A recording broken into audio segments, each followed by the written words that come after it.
दोस्रो समूएलको पुस्तक 11 अध्याय। वसन्त ऋतुमा जब राजाहरू लडाईँ गर्नलाई निस्कन्छन्, दाउदले योआब र आफ्ना अरू अधिकृतहरू र सबै इजरायलका फौजलाई पठाए र तिनीहरूले अम्मोनीहरूलाई ध्वंस पारे र रब्बालाई घेरे। तर दाउद चाहिँ यरुसलेममा नै रहे।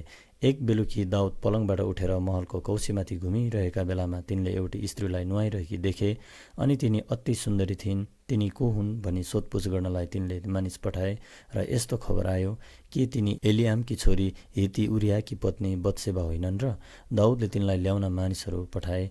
अनि तिनी आइन् र दाउदले तिनीसित सहवास गरे। तिनले आफ्नो रजस्वलाको बेलापछि आफैलाई शुद्ध पारेकी थिइन्। त्यसपछि तिनी आफ्नो घरमा गइन्। तिनी गर्भवती भइन् र तिनले गर्भवती भए भनेर दाउद कहाँ समाचार पठाइन्। दाउदले हिती उरियालाई म कहाँ पठाइदिनु भनेर योआबलाई हुकुम गरे। तब योआबले त्यसलाई दाउद कहाँ पठाइदिए। अनि जब उरिया आइपुग्यो तब दाउदले योआब र फौजको समाचार र लडाईँ कस्तो चलिरहेको छ भनी सोधे। त्यसपछि दाउदले उरियालाई भने, तिम्रो घर गएर आफ्ना खुट्टा धो। त्यो महलबाट निस्केपछि राजाले त्यसको पछि पछि उपहार पठाइदिए। तर उरिया आफ्नो घरमा गएन, तर राजाका दासहरूसँग महलको मूल ढोकामै सुत्यो। उरिया त आफ्नो घरमा गएको छैन भनी दाउदले सुनेपछि त्यसलाई भने, तिमी त लामो यात्राबाट आएका होइनौ र? तिमी किन आफ्नो घरमा गएनौ र? उरियाले उत्तर दियो, इजरायल र यहुदा र सन्दुक पनि पालमा छन्, अनि मेरा स्वामी योआब र हजुरका अधिकृतहरू खुला मैदानमा पालमा छन्। म त कसरी खान र पिउन र मेरी पत्नीसित सुत्नलाई घरमा जाउँ? हजुरको जीवनको शपथ खाएर भन्दछु कि म त्यसो गर्न सक्दिनँ। तब दाउदले उरियालाई भने, त्यसो भए अरू एक दिन यहीँ बस र भोलि म तिमीलाई जान दिनेछु। यसैले उरिया त्यस दिन र भोलिपल्ट यरुसलेममा नै बस्यो। दाउदले त्यसलाई खानपान गर्नलाई निम्तो दिए र त्यसलाई मत्याए। तर बेलुकी त्यो बाहिर गयो र राजाका दासहरूसितै आफ्नो ओछ्यानमा त्यसले रात बितायो र घरमा गएन। भोलिपल्ट बिहान दाउदले योआबलाई एउटा चिठी लेखेर उरियाको हातमा पठाए। तिनले चिठीमा लेखे, शत्रुकै मुखमा जहाँ लडाईँ खुब मचिएको छ त्यहाँ उरियालाई पठाएर तिमीहरू चाहिँ पछि हट र त्यो मरोस्। यसै कारण जब योआबले सहरलाई घेरा हालेका थिए तब तिनले उरियालाई यस्तो ठाउँमा खटाइदिए जुन ठाउँमा कडा मुकाबिला हुनेछ भनी तिनलाई थाहा थियो। सहरका मानिसहरूले एक्कासी निस्केर योआबसँग लडाईँ गर्न लागे र दाउदका केही सिपाहीहरू मारिए। हिती उरिया पनि मारियो। तब योआबले दाउद कहाँ लडाईँका सबै समाचार साथ एकजना मानिसलाई पठाए। त्यो समाचार लाने मानिसलाई योआबले यस्तो आदेश दिए, तैँले लडाईँको सबै हाल राजालाई बताइसकेपछि राजाले रिसाएर यसो भन्नुभयो भने, लडाईँ गर्दा तिमीहरू सहरको त्यति नजिक किन गयौ त? पर्खालबाट काँड हान्नेछ भनेर तिमीहरूले जान्नुपर्ने थियो। यरुब्बेसेतका छोरा अबिमेलेकलाई कसले मार्यो?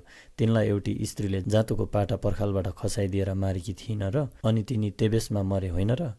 तिमीहरू पर्खालको त्यति नजिक किन गयो? उहाँले यसरी सोध्नुभयो भने उहाँलाई यसो भन्नु, हजुरको दास हिती उरिया पनि मर्यो। त्यो समाचार लाने मानिस हिँड्यो र दाउद कहाँ आयो र योआबको आज्ञा अनुसार सबै समाचार दियो। त्यसले दाउदलाई भन्यो, शत्रुहरू हाम्रा विरुद्धमा खुला फाँटमा जम्मा भए र हामीलाई मिच्न लागे, तर हामीले उनीहरूलाई सहरको मूल ढोकासम्म ठेल्दै लग्यौँ।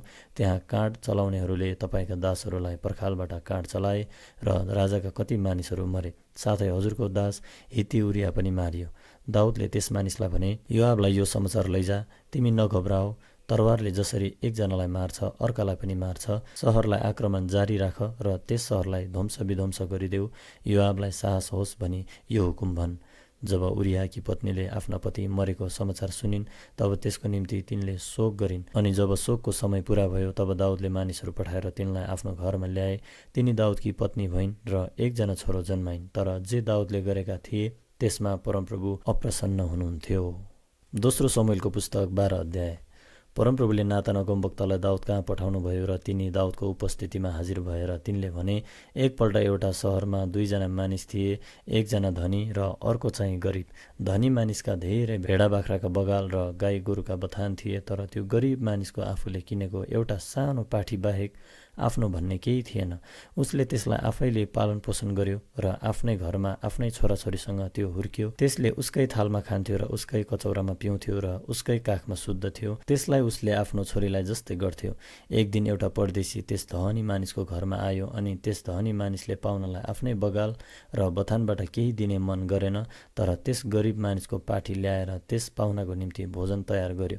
दाउदलाई त्यस कुराले साह्रै रिस उठ्यो र तिनले कराएर भने, जीवित परमप्रभुको नाउँमा म भन्दछु कि यस्तो काम गर्ने मानिस मृत्युको योग्य छ। त्यसले दयामाया नगरेर यस्तो काम गरे बापत त्यस पाठीको साटो 4 गुणा तिर्नुपर्छ। तब नातानले दाउदलाई भने, त्यो मानिस तपाईँ नै हो।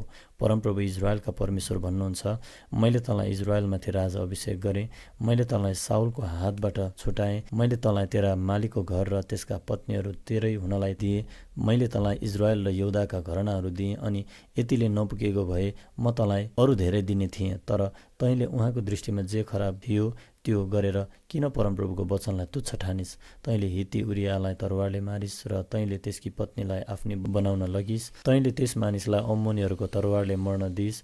तैँले मलाई तुच्छ ठानेको हुनाले र हित्ती उरियाकी पत्नीलाई तैँले आफ्नी पत्नी तुल्याउनलाई लगेको हुनाले तेरो घरनाले कहिले तरवारबाट विश्राम पाउने छैन। परमप्रभु भन्नुहुन्छ, म तेरो आफ्नै घरनाभित्रबाट तँमाथि विपद ल्याउने छु। म तेरा पत्नीहरूलाई लिएर तेरै आँखाको सामुन्ने तेरो नजिकको मानिसलाई दिनेछु र त्यो दिउँसै तिनीहरूसित सुत्नेछ। तैँले जे गरिस् त्यो गुप्तमा गरिस्, तर म यो चाहिँ सारा इजरायलले देख्ने गरी दिनको उज्यालोमा गर्नेछु। तब दाउदले नातानलाई भने, मैले परमप्रभुको विरुद्धमा पाप गरेँ। नातानले तिनलाई जवाफ दिए, परमप्रभुले तपाईँको पाप लगिदिनु भएको छ, तपाईँ मर्नुहुने छैन, तर यस कामद्वारा तपाईँले परमप्रभुका शत्रुहरूलाई भयङ्कर घृणाको मौका दिनुभयो, यसैले तपाईँबाट जन्मेको छोरो चाहिँ मर्नेछ। नातान आफ्नो घरमा गएपछि उरियाकी पत्नीले दाउदबाट जन्माएको छोरालाई परमप्रभुले प्रहार गर्नुभयो र त्यो बिरामी पर्यो। दाउदले त्यस बालकको निम्ति परमप्रभुसित बिन्ती गरे, तिनी उपवास बसे र आफ्नो घरभित्र गएर भुइँमा लडेर रात बिताए। घरका ठुला बडाहरूले तिनलाई भुइँबाट उठाउने चेष्टा गरे, तर तिनले इन्कार गरे र तिनीहरूसित केही पनि खाने मन गरेनन्। 7औं दिनमा बालक मर्यो। दाउदका नोकरहरूले तिनलाई बालक मरेको कुरा बताउन डराए। तिनीहरूले भने, बालक जिउँदो हुँदा हामीले उहाँलाई भन्यौँ, अनि उहाँले हाम्रो कुरा सुन्नु भएन। अब हामी उहाँलाई कसरी बालक मरेको खबर दिनु? उहाँले आफ्नो केही हानि गर्नुहुन्छ होला। तर आफ्ना नोकरहरूले साउती गरिरहेका दाउदले देखे र बालक मरेछ भनी अनुमान लगाए। तिनले सोधे, बालक मर्यो? अनि तिनीहरूले जवाफ दिए, हो, तिनी मरे। तब दाउद भुइँबाट उठे, स्नान गरेर तेल लाए, वस्त्र फेरे, अनि परमप्रभुको भवनमा गएर तिनी घोप्टो परेर दण्डवत गरे। त्यसपछि तिनी घर गए, भोजन ल्याउने हुकुम गरे र त्यो तयार भएपछि तिनले खाए। तिनका नोकरहरूले तिनलाई सोधे, यो के हो? जब बालक जिउँदा थिए तब तिनको निम्ति हजुर उपवास बस्नुभयो र विलाप गर्नुभयो, तर अब तिनी मरे र हजुर त उठेर भोजन गर्नुहुन्छ। तिनले जवाब दिए, जब बालक जिउँदो थियो तब परमप्रभुले ममाथि अनुग्रह गर्नुहुन्छ र बालक बाँच्छ होला भनी विचार गरेर म उपवास बसेँ र रोएँ। तर अब त्यो मरिहाल्यो त मैले किन उपवास बस्ने? के म त्यसलाई फेरि फर्काइ ल्याउन सक्छु र? म त्यस कहाँ जानेछु, तर त्यो म कहाँ फर्किआउने छैन। तब दाउदले आफ्नी पत्नी बत्सेबालाई सान्त्वना दिए। दाउद तिनी कहाँ गए र तिनीसित सहवास गरे, अनि तिनले एउटा छोरो जन्माइन् र त्यसको नाउँ सोलोमन राखियो। परमप्रभुले त्यसलाई प्रेम गर्नुभयो, अनि परमप्रभुले त्यसलाई प्रेम गर्नुभएको हुनाले त्यसको नाउँ यददियाह राखियोस् भनी नातान अगमवक्ताद्वारा उहाँले दाउदलाई समाचार पठाउनुभयो। त्यसपछि योआबले अम्मोनीहरूको सहर रब्बालाई चढाइ गरेर राजाको किल्ला कब्जा गरे। तिनले यस्तो खबर दिएर मानिसहरू दाउद कहाँ पठाए, मैले रब्बालाई चढाइ गरेर त्यसको जलस्रोत लिएँ, तपाईँले बाँकी सेनालाई जम्मा गरेर आफैले सहरलाई घेरा हालेर त्यो लिनुहोस्, नत्र त म त्यस सहरलाई लिनेछु र मेरै नाउँले त्यो कहलाइनेछ। त्यसै कारण दाउदले सारा सेना जम्मा गरे र रब्बा सहरमा गए अनि त्यसलाई आक्रमण गरेर लिए। तिनले उनीहरूका राजाको शिरबाट शिरपेज उतारे। त्यो एउटा बहुमूल्य रत्न जडेको सुनको थियो र त्यसको ओजन 1 तोडा थियो, अनि त्यो दाउदको शिरमा राखियो। तिनले सहरबाट औधी धेरै लुटका माल ल्याए। तिनले त्यहाँका बासिन्दाहरूलाई लगेर आरा र फलामका अरू किसिमका हतियारहरू र बन्चराहरूले काम गर्न लगाए, अनि इँटका भट्टीहरूमा पनि इँट बनाउन लाए। दाउदले अम्मोनीहरूका सबै सहरहरूमा यस्ता काम गर्न लगाए। त्यसपछि दाउद र तिनका सबै फौज यरुसलेममा फर्के। भजन सङ्ग्रह 51। हे परमेश्वर, तपाईँको अचूक करुणा अनुसार ममाथि कृपा गर्नुहोस्। तपाईँको अपार अनुकम्पमा मेरा अपराधहरू मेटिदिनुहोस्। मेरो सबै अधर्मबाट मलाई पूर्ण रूपमा धोइदिनुहोस् र मेरो पापबाट मलाई शुद्ध गरिदिनुहोस्, किनकि मेरा अपराधहरू म जान्दछु र मेरो पाप सदा मेरो सामुन्ने छ। तपाईँको विरुद्धमा, केवल तपाईँकै विरुद्धमा मैले पाप गरेको छु र तपाईँको दृष्टिमा जे खराबी छ त्यही गरेको छु। यसै कारण बोल्नुहुँदा तपाईँ ठिक प्रमाणित हुनुहुन्छ र न्याय गर्दा तपाईँ न्याय ठहरिनुहुन्छ। साँच्चै म जन्मदानै पापी थिएँ र मेरी आमाले मलाई गर्भधारण गरेदेखि नै म पापी थिएँ। निश्चय नै हृदयको सत्यता तपाईँ चाहना गर्नुहुन्छ। अन्तस्करणमा तपाईँ मलाई बुद्धिका कुरा सिकाउनुहुन्छ। हिसाबले मलाई शुद्ध पार्नुहोस् र म शुद्ध हुनेछु। मलाई धुनुहोस् र म हिउँभन्दा सेतो हुनेछु। मलाई हर्ष र उल्लास सुन्न दिनुहोस् र तपाईँले चूर्ण पारिदिनु भएका हड्डीहरू आनन्दित हुन्। मेरा पापहरूदेखि आफ्नो मुख लुकाउनुहोस् र मेरा सारा अधर्महरू मेटिदिनुहोस्। हे परमेश्वर, ममा शुद्ध हृदय सृजनुहोस् र म भित्र एउटा स्थिर आत्मा पुनर्जीवित पार्नुहोस्।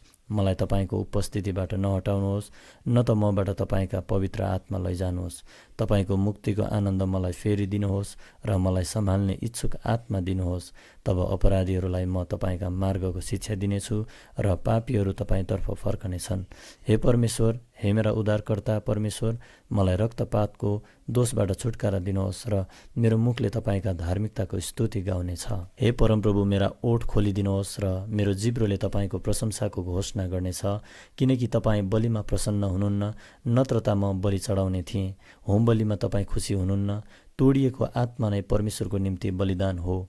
हे परमेश्वर, तोडिएको र पश्चातापी हृदयलाई तपाईँ तिरस्कार गर्नुहुन्न। तपाईँको इच्छा अनुसार सियोनको भलाइ गर्नुहोस्, यरुशलेमका पर्खालहरू निर्माण गरिदिनुहोस्। तब तपाईँलाई प्रसन्न पार्न धार्मिकताका बलिहरू चढाइनेछन्। सम्पूर्ण होम बलि र साँडेहरू तपाईँको वेदीमा चढाइनेछन्।